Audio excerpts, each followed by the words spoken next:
So, how does the internet work? Most of us know how to use the internet without actually understanding how it works, sort of like electricity in your home. You use it every day, but may not understand the mechanics behind it. And if the electric grid is difficult to understand, then the internet must be impossible, right? Wrong. In the next few minutes, I'll put you in the top 10% of people who understand how the internet actually works.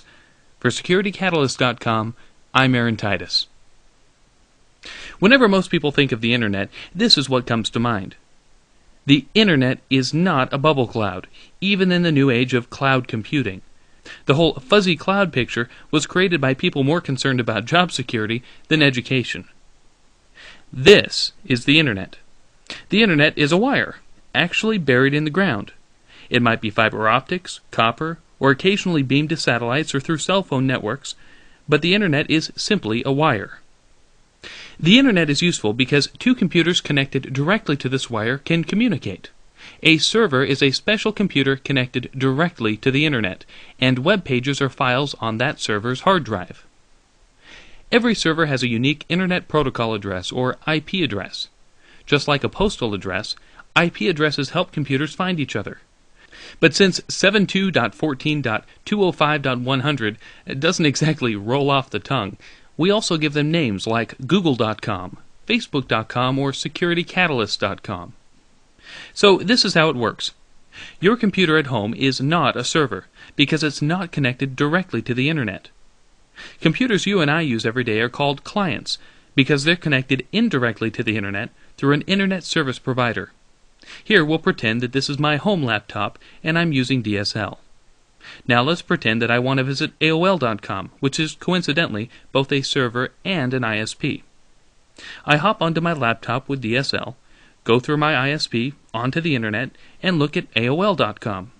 My computer connects with AOL.com, and I can look at its web pages. Now let's say that I want to send an email to Aunt Ruth. Aunt Ruth has AOL dial-up from home, and I've got a Gmail account. I log on to gmail.com and compose a message to Aunt Ruth's email address, auntruth@aol.com. Once I click send, gmail.com sends the email to AOL.com. The next day, Aunt Ruth dials into AOL servers and retrieves the email. Whenever an email, picture, or web page travels across the internet, computers break the information into smaller pieces called packets. When information reaches its destination, the packets are reassembled in their original order to make a picture, email, web page, or tweet. Okay, so imagine you're at work sitting next to your boss, and you're both surfing online. Your boss is doing market research, and you're updating your Facebook profile. You're both sending packets back and forth over the internet. But what's to keep your packets from accidentally ending up on your boss's screen? That could be embarrassing. The solution to that problem is IP addresses and routers. Everything connected directly or indirectly to the internet has an IP address. Everything. That includes your computer, servers, cell phones, and all of the equipment in between. Anywhere two or more parts of the internet intersect, there's a piece of equipment called a router. Routers direct your packets around the internet, helping each packet get one step closer to its destination.